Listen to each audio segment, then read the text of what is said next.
Dinosaurs! So this is probably my favorite deck to play in Duel Links. It's the one that I get requested to play the most on stream as well. It's not only is it a lot of fun, but it's also extremely powerful too. This deck is more than capable of hitting King of Games, and can even do very well in tournaments. You can definitely hit top cut with this, get into the top 8, even win tournaments. You gotta be a little bit lucky to do so, but this is an extremely powerful deck nonetheless. So I'm gonna go ahead and jump straight in. The strategy here is kind of the same as it's been before. We've just sort of cut the deck list down to 20 cards, or as close to 20 cards as possible. Usually you would run things like Block Dragon in here, extra copies of Paleozoic cards, a number of other things to try to fill this deck out closer to 25 or 30 cards, but again, we're trying to keep it as small as possible to more consistently draw into our Survival's Ends, our Misc, and to mill them into the graveyard, the various dinosaurs and cards that we need.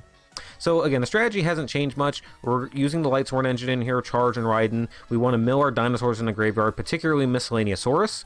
Misc is great. It does have the discard from hand effect. You can protect your dinosaurs during your main phase from effects, but we really care about the graveyard effect here. Being able to banish multiple dinosaurs from your graveyard to special summon them from your deck is an extremely powerful tool, especially when we have Baby Sarosaurus that we can bring out. This being allowed to be destroyed by card effect, by Survival's End, or any other means, will then summon more dinosaurs out of your deck, continuing your chain and getting more combos for you to go into. So we can also bring out the Tyranno Infinity, and as you banish your dinosaurs, this thing's going to go up to 4,000 plus attack points. This thing can very easily get up to 6,000, 8,000 or so attack points and just swing over anything in the game. It can be absolutely devastating to finish off your opponents in a game where you only have 4,000 life points to begin with. So, but yeah, again, the strategy is pretty similar as it has been before. Lightsworn, mill your dinosaurs, mill your Survival's End. This card is, you know, what the thing that makes our dinosaurs go. Banish this card from your graveyard, destroy a dino on your board, destroy a card on your opponent's side of the board, and then if you destroy your Baby Sarosaurus, you get to summon a dinosaur from the deck.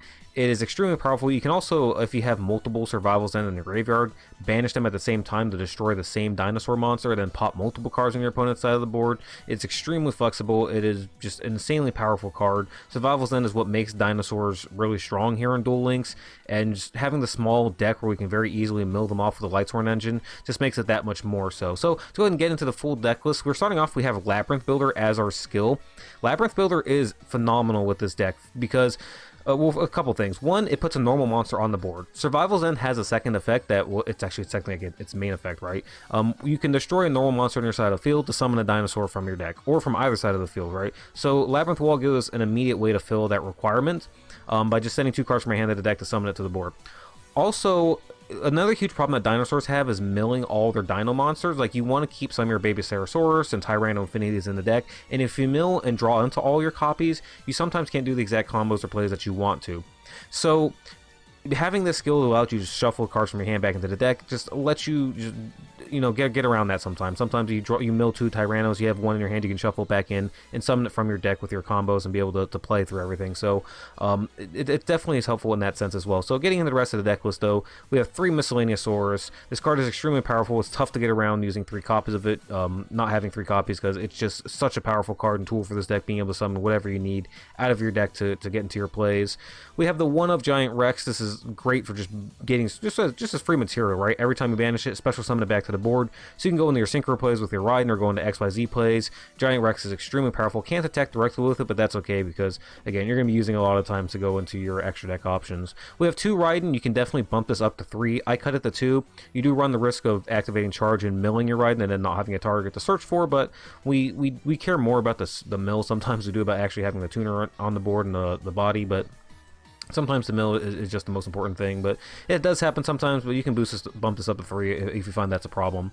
Tyranno Infinity, gain 1,000 attack points for each banished dinosaur. Again, this thing can easily get up to 4,000, 6,000, 8,000 attack points, and it is just absolutely devastating being able to swing over just about anything in the game.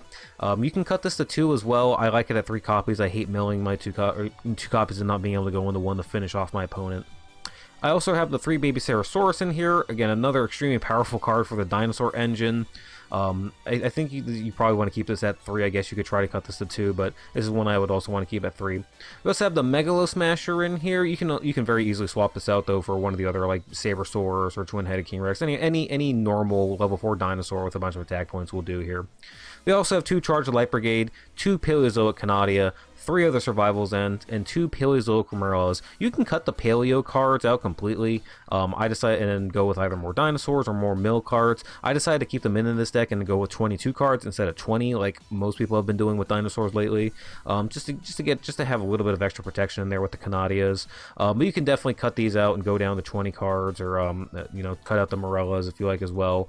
Don't forget though, the Paleozoics, when they bring themselves back from the graveyard, they count as normal monsters, so you can destroy them with your Survival's End and summon dinosaurs from your deck. Also, another cool thing, Survival's End destroys normal monsters from either side of the board. So if your opponent plays a deck with normal monsters, and there's a few Pendulum decks that do, also Blue Eyes plays normal monsters. Be careful with our Blue Eyes monster that banishes back row though, because that'll hurt if your Survival's Ends get banished. But you can destroy your opponent's monsters and summon a dinosaur from your deck. It is extremely devastating against a Blue Eyes player when they have 1 or 2 Blue Eyes White Dragons on the board, and you just blow them up and get free dinosaurs out of your deck. That usually just wins you the game outright. So this deck as a whole kind of stomps on Blue Eyes decks, because you can just bring out monsters over 3,000 attack very easily, and Blue Eyes just can't swing over your stuff. And it's just extremely difficult for them to get by like a 6 or an 8,000 attack point Tyranno Infinity that you can just swing over their Blue Eyes and win the game. So, but getting into the extra deck before we get carried away with the matchups, we also have a Vermilion Dragon Mech in here in the extra deck.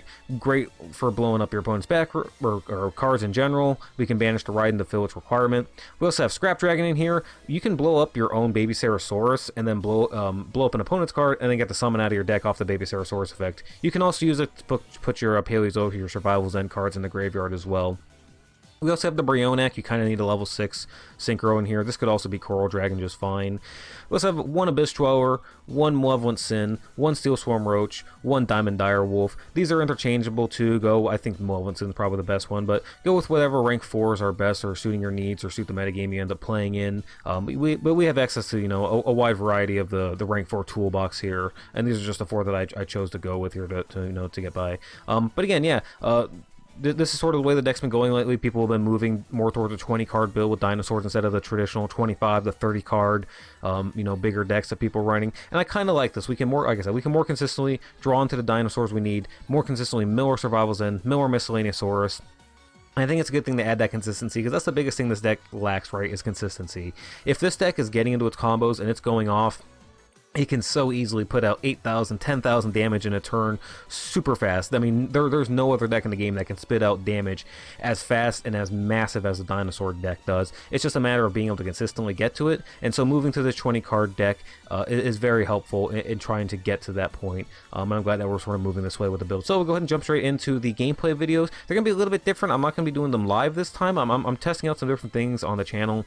About how I do my videos, so let me know what you guys prefer. If you guys prefer me to do the live commentary and just like record as I play the games, or like do what we're gonna do today, which is kind of like looking at the gameplay videos after the fact and talking about the gameplay in them. So anyways, if you guys like the video, please be sure to like and subscribe, and let's go ahead and jump into the gameplay. Alright, now this first game is just a really quick one to show just what the deck does, the basic strategy of the deck. I know all games in this game are kind of quick compared to Master Duel, right? But our opponent is playing Dark Magician. He's going to open up with Circle on his field and then Magician's Navigation set. So we know that he's going to be able to banish a card on our side of the field by summoning a Dark Magician. So that's just one interruption you got to worry about. So we're going to start off by milling the Charger Light Brigade, putting several dinos in the grave, summon the Raiden, and mill a couple more. Now, at this point, we have put a Survival's End in the graveyard, so we can banish it to destroy a dino on our board and a card on his side of the field. We just need a dinosaur monster on our side of the field, so we can activate Miscellaneousaurus effect from our hand just to send it to the graveyard, just so we can then banish it from our graveyard to summon dinosaurs from our deck with its second effect. So we'll do that here. Banish 2 to summon the Baby Sarasaurus.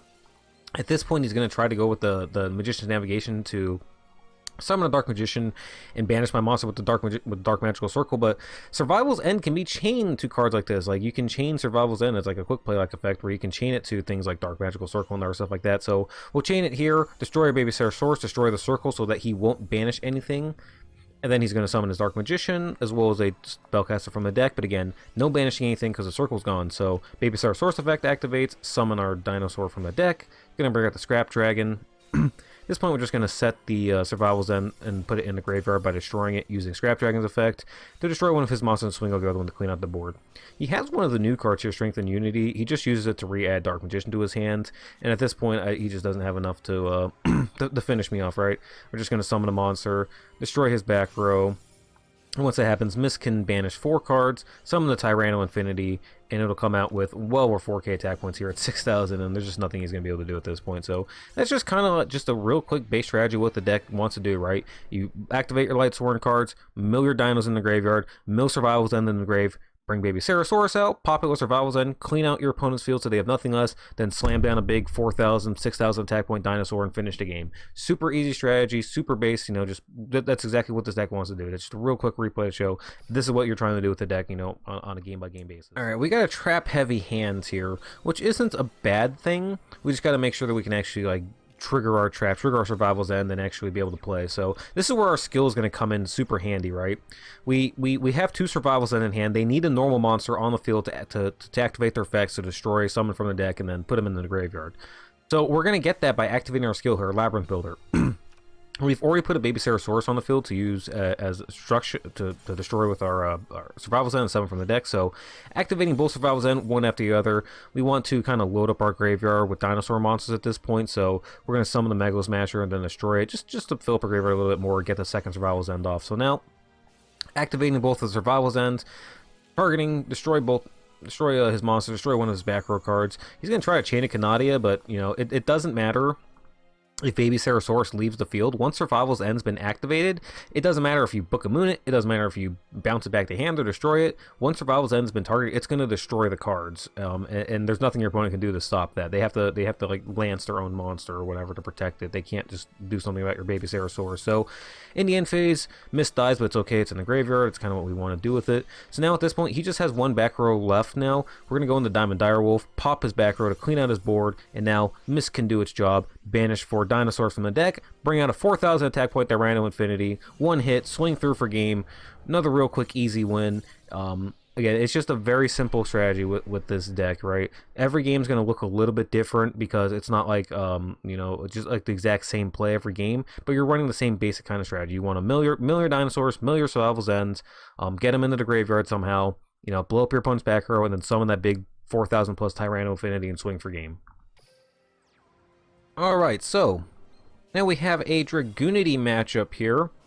Our opponent's going to go first, which means he's going to get out that big 3,300 attack point Dragoonity Synchro monster that when you destroy it and send it to the graveyard, it gets an effect to summon a Dragoonity Synchro monster that can then equip itself with a card, and then on their turn they can go in that exact same Synchro play. So we need to find a way to destroy his monster and either clear out the second monster as well, or just not let this monster's effect activate, right? Banish it, or just negate its effect somehow. So that's what we're going to end up doing.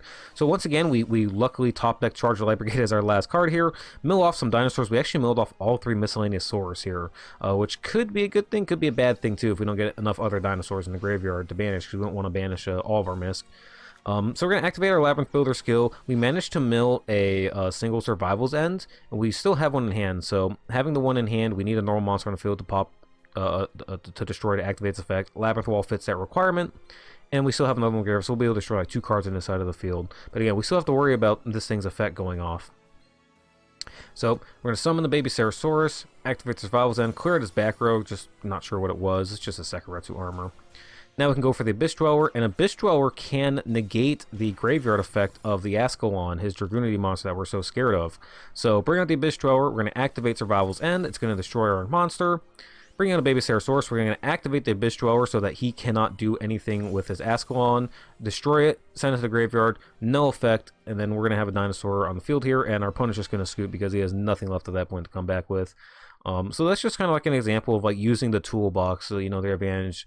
You know, your deck is very reliant on destruction effects here with dinosaurs, whether it's a Survival's End or destroying things by battle, or Scrap Dragon. You have a lot of things that destroy by card effect. So if you come up to something like Ascalon that if you destroy it, it gains an effect, or it can't be destroyed, you have to have other ways to take it out by either banishing it with Malevolent Sin and then going for the OTK, or doing something like Abyss Dweller. So it's just kind of an example of, you know, the different ways sometimes you need to win the game. Not every game is going to play the same with this deck, but it is sort of like the similar strategy you want to go with. Again, fill up your graveyard with the dinos, get that Survivals in the graveyard, clear out your opponent's board, and then swing for game with those big attack point monsters.